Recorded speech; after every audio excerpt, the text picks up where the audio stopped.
कभी सोचा है छोटी दिवाली क्यों मनाई जाती है? क्या सिर्फ पटाखों और दियों के लिए, या फिर किसी अधर्म के अंत की याद में? सुनिए वो रहस्य जो हर दीप में छिपा है।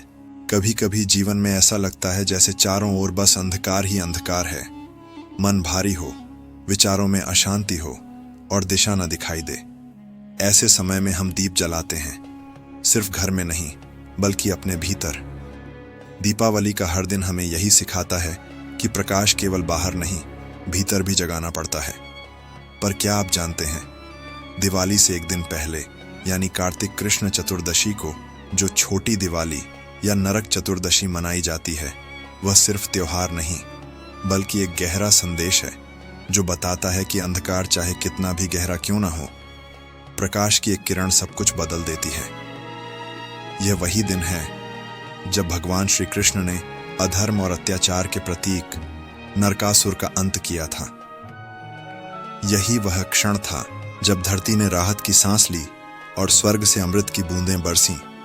तो आइए सुनते हैं नरक चतुर्दशी की कथा, जिसमें न केवल वीरता की गाथा है बल्कि आत्मा की शुद्धि और प्रकाश की प्राप्ति का संदेश भी छिपा है। बहुत समय पहले द्वापर युग में प्रागत ज्योतिषपुर नाम का एक राज्य था, जहां का राजा था नरकासुर। वह जन्म से तो महान राजा था, पर धीरे धीरे अहंकार और शक्ति ने उसकी बुद्धि को अंधकारमय कर दिया। कहा जाता है वह पृथ्वी देवी और वराह अवतार विष्णु का पुत्र था। पर जब शक्ति का अहंकार बढ़ता है तो ईश्वरीय वरदान भी विनाश का कारण बन जाते हैं। नरकासुर ने स्वर्गलोक पर चढ़ाई कर दी, देवताओं के रत्न छीन लिए और 16,000 देवकन्याओं को बंदी बना लिया। उनके आंसू आकाश तक पहुंच गए। धरती स्वयं दुखी हो उठी क्योंकि उसका ही पुत्र अब पापी बन गया था। देवता सब मिलकर भगवान श्री कृष्ण के पास पहुंचे। इंद्र ने कहा, हे माधव, यह असुर अब सीमा लांघ चुका है। स्वर्ग, पृथ्वी, यहां तक कि नरक तक सब उसके अत्याचार से पीड़ित हैं। यदि आप कुछ नहीं करेंगे तो सृष्टि संतुलन खो देगी। श्री कृष्ण ने मुस्कुराकर कहा, धर्म की रक्षा तभी संभव है जब अधर्म अपने चरम पर पहुंचे। समय आ गया है जब प्रकाश को अंधकार का अंत करना ही होगा। श्री कृष्ण की पत्नी सत्यभामा पास खड़ी सब सुन रही थीं। वह पृथ्वी देवी का ही अंश थीं। उन्होंने गंभीर स्वर में कहा, प्रभु, यदि नरकासुर पृथ्वी का पुत्र है तो उसका अंत भी पृथ्वी के अंश से ही होना चाहिए। मुझे अपने साथ चलने दीजिए। श्री कृष्ण ने सहमति दी और दोनों गरुड़ पर आरूढ़ हुए। गरुड़ के पंखों से आकाश फटता हुआ प्रतीत हो रहा था। द्वारका से निकलते ही आकाश में बादल गूंज उठे, मानो देवता कह रहे हों, अब न्याय का समय आ गया है। नरकासुर का किला सोने की दीवारों से बना था, जिसके चारों ओर बिजली जैसी चमकती दीवारें थीं।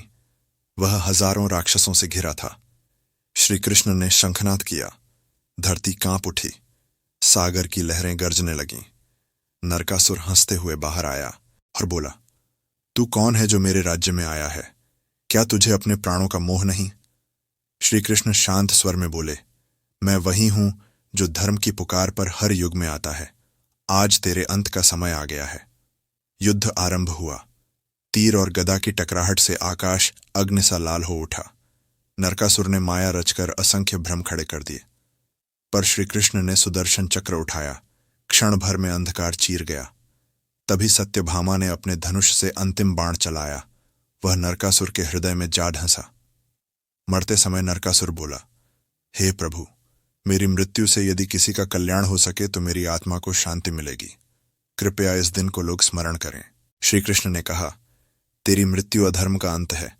लोग इस दिन को दीप जलाकर मनाएंगे ताकि कोई भी मनुष्य फिर अंधकार में न डूबे। जब युद्ध समाप्त हुआ, देवकन्याएं मुक्त होकर श्री कृष्ण के चरणों में आ गईं। उनके आंसू अब भय के नहीं बल्कि कृतज्ञता के थे। स्वर्ग से पुष्पों की वर्षा हुई। देवताओं ने कहा, यह दिन नरक से मुक्ति का दिन है। अब से इस तिथि को नरक चतुर्दशी के नाम से जाना जाएगा। और तब से हर वर्ष दिवाली से एक दिन पहले लोग दीप जलाते हैं, सिर्फ घर में नहीं बल्कि अपने भीतर के अंधकार को मिटाने के लिए। अब प्रश्न उठता है, आखिर नरक चतुर्दशी क्यों मनाई जाती है?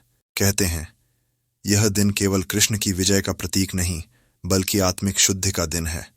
इस दिन मनुष्य स्नान करता है, उबटन लगाता है और अपने शरीर तथा आत्मा दोनों को पवित्र करता है। इसे रूप 14 भी कहा जाता है क्योंकि यह रूप सौंदर्य और आत्म प्रकाश दोनों का प्रतीक है। शास्त्रों में लिखा है, इस दिन जो व्यक्ति स्नान, दीपदान और सत्य का संकल्प करता है उसे नरक का भय नहीं रहता। यानी यह दिन हमें याद दिलाता है कि असली नरक हमारे भीतर है, क्रोध, लोभ, द्वेष और अहंकार के रूप में। जब हम इन्हें त्यागते हैं तो हम स्वयं नरक से मुक्त हो जाते हैं। शाम के समय लोग मिट्टी के दिए जलाते हैं। ये केवल सजावट नहीं बल्कि यह प्रतीक है अंधकार से ज्ञान की ओर बढ़ने का। एक दिया जलाना मतलब अपने भीतर एक अच्छाई को जगाना। एक दीप बुझने पर दूसरा जलाना यानी यह विश्वास रखना कि प्रकाश कभी नहीं मरता। और इसी तरह छोटी दिवाली की रात पूरे समाज में यह संदेश फैलाती है कि अंधकार का अंत सिर्फ प्रकाश से होता है, न कि और अंधकार से। आज भी हम नरकासुर को बाहर खोजते हैं, पर सच्चाई यह है कि हर इंसान के भीतर एक छोटा नरकासुर बैठा है जो समय समय पर घमंड, लालच या ईर्ष्या के रूप में सिर उठाता है। छोटी दिवाली हमें याद दिलाती है कि हमें अपने भीतर के उस अंधकार को मारना है, क्योंकि जब तक हम अपने मन का नरकासुर नहीं मारेंगे तब तक असली दिवाली नहीं मना पाएंगे। जब तुम दीप जलाओ तो केवल दीवारों पर नहीं, अपने हृदय में भी एक दीप जलाओ। वह दीप जो अहंकार को जलाए, वह दीप जो द्वेष को मिटाए, वह दीप जो प्रेम, करुणा और ज्ञान को फैलाए। यही है छोटी दिवाली का सच्चा अर्थ। यही है नरक चतुर्दशी का महत्व। रात के गहराते सन्नाटे में जब पहला दीप जलता है तो वह केवल घर को नहीं, आत्मा को भी उजाला देता है। और उसी क्षण से आरंभ होती है असली दिवाली, भीतर की दिवाली। तो इस बार जब तुम दीप जलाओ तो याद रखना, यह वही दीप है जो नरकासुर के अंधकार को मिटा चुका है और अब तुम्हारे भीतर भी वही प्रकाश जगाने आया है। छोटी दिवाली हमें यही सिखाती है कि अंधकार चाहे कितना भी गहरा क्यों ना हो, एक छोटा सा दीप उसे मिटाने के लिए काफी है। और जब मनुष्य अपने भीतर का दीप जला लेता है तभी सच्ची दिवाली होती है।